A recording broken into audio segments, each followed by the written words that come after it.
Hello everybody and welcome to 4-Minute Book Reviews. Today's book review is about Tax-Free Wealth by Tom Wheelright.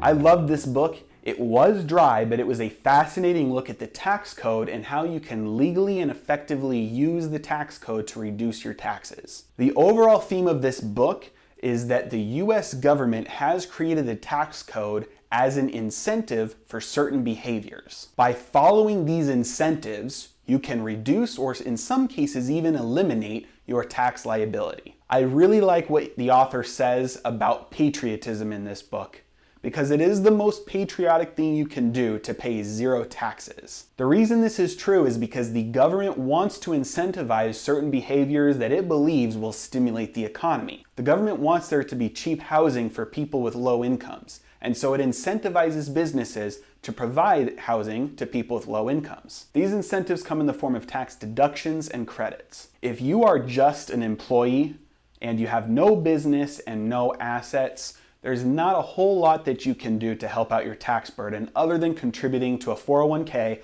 or giving to charity. If, however, you have a portfolio of assets like rental properties, or if you run your own business, you have a lot more doors that you can open to help you out with your taxes. The reason for this is because the government favors businesses and small businesses. So it wants to incentivize behavior for businesses to engage in that will A, stimulate the economy, and it does that through providing the tax advantages. The reason that some of these advantages are not available to you if you are just an employee is because as an employee, you pay taxes on your entire income, and then whatever's left over, you're able to spend.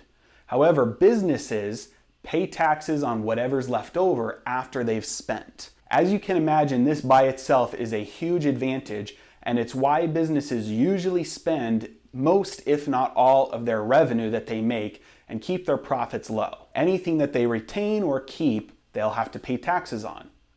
The government wants to incentivize behavior like this because it keeps money in circulation and it keeps the economy running. One thing you can do if you are an employee and you don't have a business or a portfolio of rental properties or other assets is that you can invest in a Roth 401k if your employer provides it, or a Roth IRA if they do not.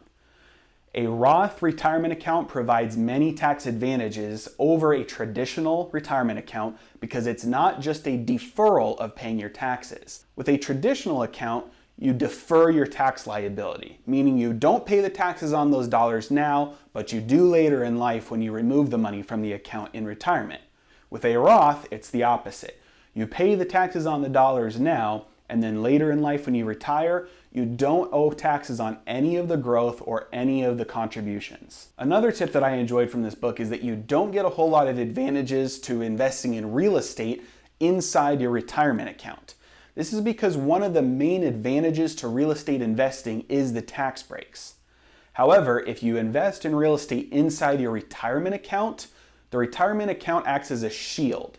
Normally that's good because you're shielding yourself from the tax liability of a capital gain or a dividend or income from your investments.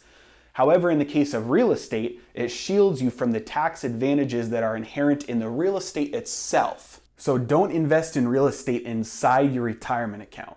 Instead, invest your real estate outside your retirement account where you can realize the full tax advantages inherent in the real estate, and use your retirement accounts for things like stocks or gold that might have a lot higher tax liability if they were not shielded by the retirement account.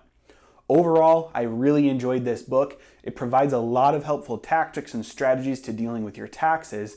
And even if you're a freelancer or self-employed or contractor, especially if you run your own business, there's a lot more in the book that you can unpack. If you're interested in reading this book, I've linked